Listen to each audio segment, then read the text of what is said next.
So it feels as if a lot of the time today, people are drawn towards wanting to look good, wanting to look valuable, and wanting to look successful. So people might go and buy an expensive watch, people might want to live in a really big house, people might crave and want an Instagram page with 1 million followers. And although we may understand that we have these urges, and although we see people around us who do have those urges, and it's a lot of people, we're also told that it's selfish, it's narcissistic, and it's self-centered. But even though we're told these opinions and we're told these attitudes about people who do this, we all understand in ourselves that there's times in our lives when we want to present ourselves in a positive way. So it might be where we want to get some nice clothes, put them on, and feel good about ourselves. It might be that when we're on holiday, for example, and having a good time in a nice hotel, we might put a story up so other people can look at us and potentially see us in a better way. Like, we all actually understand those little hidden desires that we have. However, then we also understand the larger picture of it's self-centered, it's narcissistic, and it's all about inflating your own ego. So we see both sides of it, but a lot of people do understand, if they really think about it, that we do sometimes have these urges to try and be perceived in a better light. So where does this come from? So humans evolved in groups, where in the group you had a position. There was almost some kind of hierarchy that formed within the group. And the higher up in position you'd be, the higher in the hierarchy you'd be, you'd get access to more opportunities and you would get more support from the group.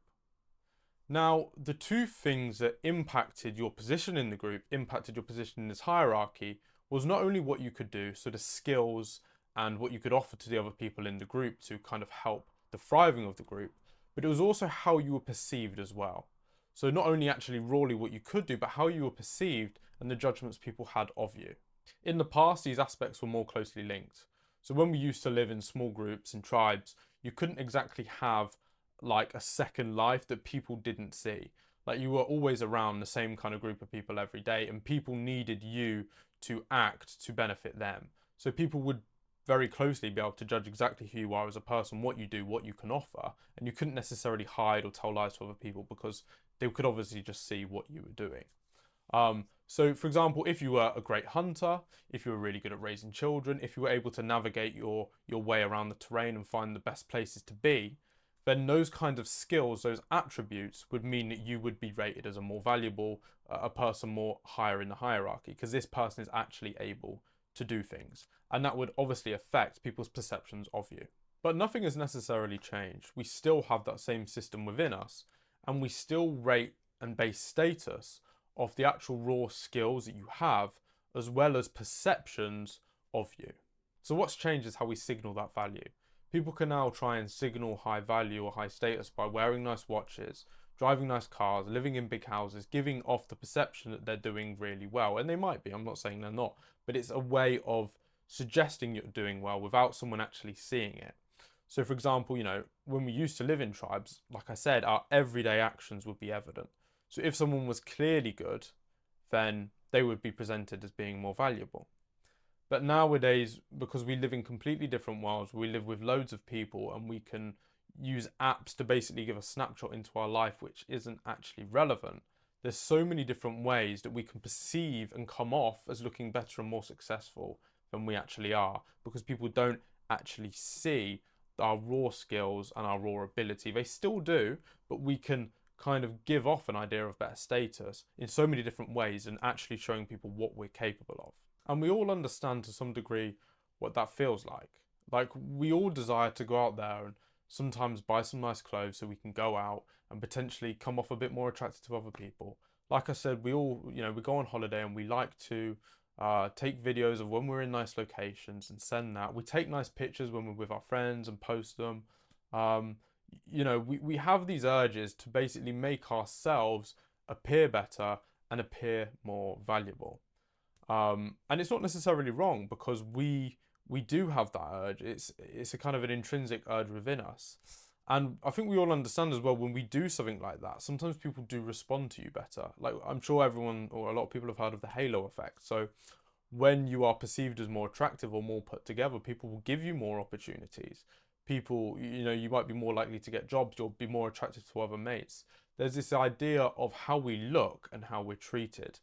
And people are drawn towards these things, looking better, potentially having a nice watch, or coming off as a more popular person, because I think people almost feel the positive reinforcement of people being kinder to them. Maybe if they don't notice it consciously, but subconsciously it rubs off on them, and then this kind of fuels this desire to go out there and appear to look even more valuable.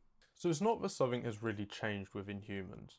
We still do base status off skill and raw ability, but we also base status and value off of how we perceive people.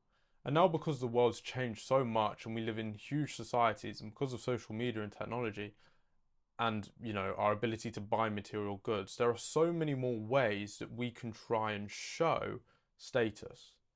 And we have to some degree understand that it is wired within us to chase status and to try to appear valuable and to try and appear better to other people. It is a part of us. So that kind of gives some insight into why we spend time caring about how we look, why we may have a social media page where we try and gain followers. Like, we're told these things are shallow, but it is still just the ancient system doing what it can do in the modern world. It's just because the two worlds are now completely alienated. I feel like we've kind of lost the understanding of why we act in this way. But it is that I believe a big part of it can be explained by this value and drive for status. So it's not that we've necessarily become shallow. Our urge to gather these secondary kind of evidences of status is kind of what our brain would naturally do. But it's just that we've lost the understanding of why we did it in the first place, and now we're lost in a world where it's just happening automatically without truly being conscious of the reasons for doing it. So hopefully this understanding can maybe allow you to understand why you do chase these things, why you want to look better in people's eyes. Even though people say it's wrong and it's shallow, there is kind of a fundamental reason of why we do it. And perhaps we can take this and maybe move it in a more positive direction and actually develop our skills, our ability to work with people, our ability to lead, all these skills which are actually quite crucial and critical. And maybe we can put that effort into that rather than just seeking out secondary ways of kind of showing status to other people.